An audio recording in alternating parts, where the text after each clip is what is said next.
Hola, bienvenidos a este análisis visual.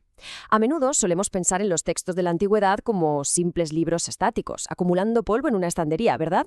Bueno, pues hoy vamos a quitarle las capas a la Ilíada para descubrir algo muchísimo más fascinante. Una auténtica cápsula del tiempo que no nació en un escritorio de madera, sino flotando en el aire, a través de la pura voz humana. Vamos a explorar cómo esta obra monumental cambia por completo nuestra forma de entender la memoria y cómo contamos historias.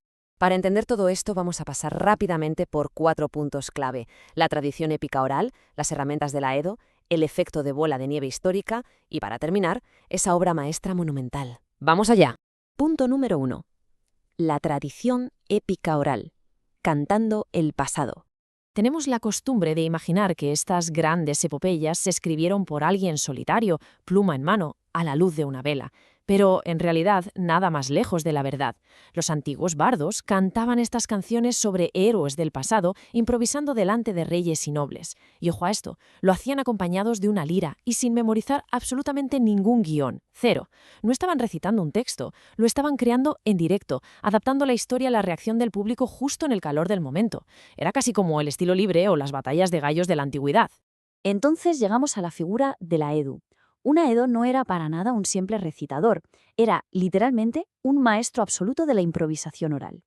Resulta increíble pensar en poder construir relatos épicos, gigantescos, en tiempo real. En aquella época la gente pensaba que este talento tan espectacular era inspiración directa de las musas, pura magia divina.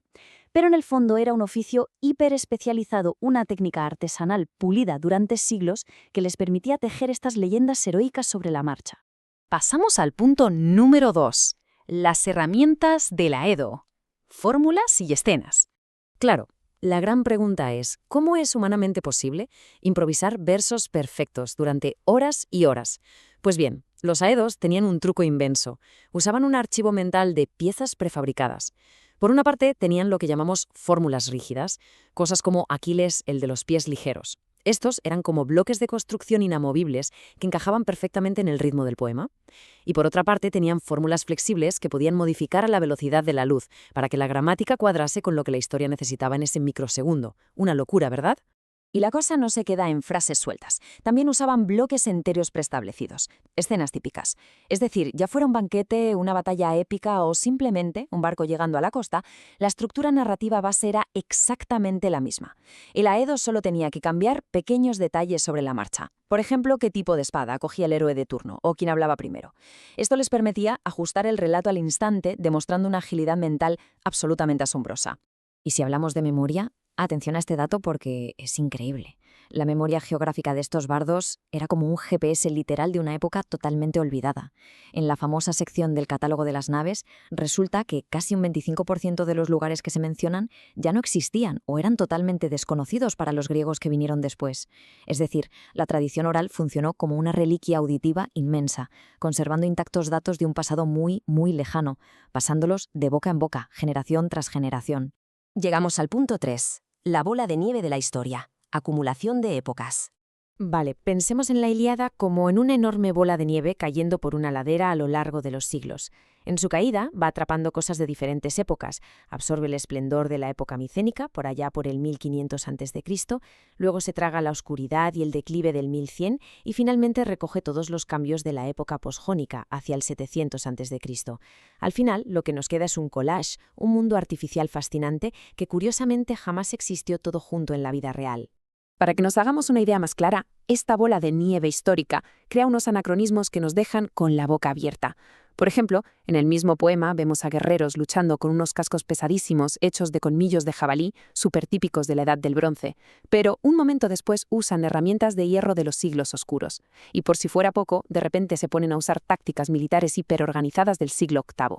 Literalmente es una mezcla imposible de tecnologías y costumbres cruzándose en el mismo campo de batalla. Y ojo, porque este mismo batiburrillo pasó también con el idioma. El griego que leemos en Homero jamás se habló en la calle, en ninguna ciudad real.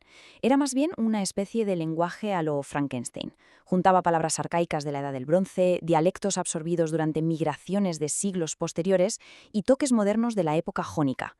Básicamente se inventó un idioma artificial y riquísimo solo para poder soportar el ritmo musical tan sumamente exigente de este tipo de cantos épicos. Y así entramos en el último bloque, punto 4, Una obra maestra monumental, escala y enfoque. 15.690. Ese es el número de versos que tiene esta obra, repartidos en 24 cantos. Es una escala tan brutal que hace parecer diminutos a otros poemas conocidos de la antigüedad.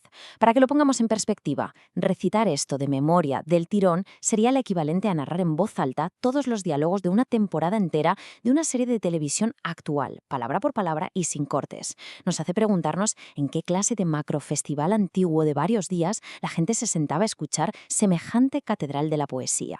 Pero lo más asombroso de la Ilíada no es la monstruosidad de su tamaño, sino su tremenda precisión. En vez de contarnos la historia entera de los 10 años que duró la guerra de Troya, la obra hace un zoom microscópico espectacular. Lo comprime todo en apenas 4 días de batalla, 4 días centrados casi exclusivamente en la cólera de Aquiles. Es solo un instante fugaz en el tiempo, sí, pero consigue capturar simbólicamente toda la brutalidad, el peso y la devastación de la guerra al completo. Es de una genialidad absoluta. Después de repasar esta auténtica locura de improvisaciones sobre la marcha, de GPS antiquísimos y mezclas de épocas que a simple vista no encajan, nos topamos con un misterio de los grandes. ¿Es el mundo de Homero una ventana real a un pedazo de historia que perdimos para siempre? ¿O es simplemente la obra de ficción poética más destilada y elaborada de la humanidad? Bueno, quizá la magia resida justo en ese misterio, en esa zona gris indescifrable que nos empuja a seguir escarbando en sus secretos inmortales. Muchísimas gracias por acompañarnos en este análisis.